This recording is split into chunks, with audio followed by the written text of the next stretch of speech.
কালকে তোমাদের ইংরেজি পরীক্ষা রয়েছে। আমি এই ভিডিওতে আলোচনা করব যে কিভাবে ইংরেজি পরীক্ষাটা দিলে তোমরা ভালো নম্বর তুলতে পারবে। দেখো, প্রথমে কি করতে হবে, তোমরা যখন পরীক্ষা দিতে যাবে সেই সময় তোমরা বন্ধু বান্ধবের সঙ্গে বেশি কথা বলো না। বেশি কথা বললে যেই রাইটিং স্কিল তোমাদের মুখস্থ থাকবে সেগুলো কিন্তু ভুলে যাবে। এবার দেখো, তোমাদের প্রোস থেকে যে কোশ্চিনটা আসবে সেই কোশ্চিনটা কিন্তু বেশিরভাগ সময় কিন্তু পাস্ট টেন্সে হয়ে যায়, পাস্ট ইনডেফিনিট টেন্সে। সেই জন্য প্রোস থেকে সঠিক অ্যান্সার করার জন্য কি করতে হবে, টেন্স বুঝে অ্যান্সার করতে হবে। অনেক সময় ছাত্রছাত্রীরা কি করে, যে যে কোশ্চিনটা আছে সে কোশ্চিনটা একবার পড়লো প্রোস থেকে এবং তারপরে প্যাসেজ থেকে যেটা মনে হচ্ছে অ্যান্সার সমস্ত লিখে দিচ্ছে। এইভাবে হবে না। টেন্স দেখে যদি পাস্ট ইনডেফিনিটে থাকে তাহলে পাস্ট ইনডেফিনিটে তোমাদের অ্যান্সার করতে হবে, সে প্যাসেজ থেকে খুঁজে নিয়ে লিখতে হবে। এরপর কি করতে হবে, দেখো তোমাদের আনসিনে কিন্তু 20 নম্বর রয়েছে এবং শুধু 20 নম্বর না, আনসিন থেকে 4টা মিনিং ওয়ার্ড থাকে গ্রামার আর ভোকাবুলারি পার্টে, যেখানে 8 নম্বর থাকে। তাহলে ধরতে গেলে তোমাদের আনসিন থেকে টোটাল থাকে 28 নম্বর।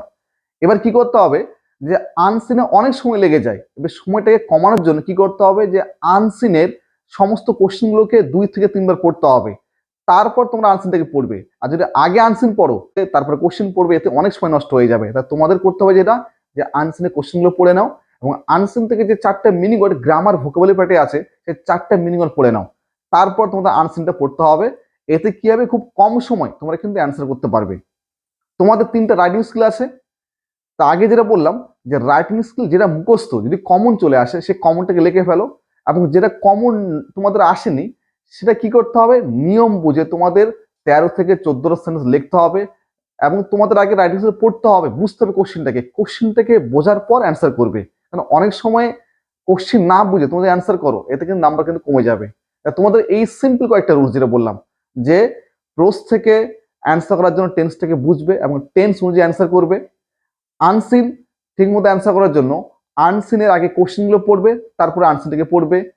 আর রাইটিং স্কিল ভালো নম্বর তোলার জন্য যে রাইটিং স্কিল তোমরা কমন পেয়েছো সেটা লিখে ফেলো, এবং যেটা কমন তোমরা পাওনি সেই রাইটিং স্কিল নিয়ম বুঝে তোমাদের 13 থেকে 14 সেন্টেন্স লিখতে হবে।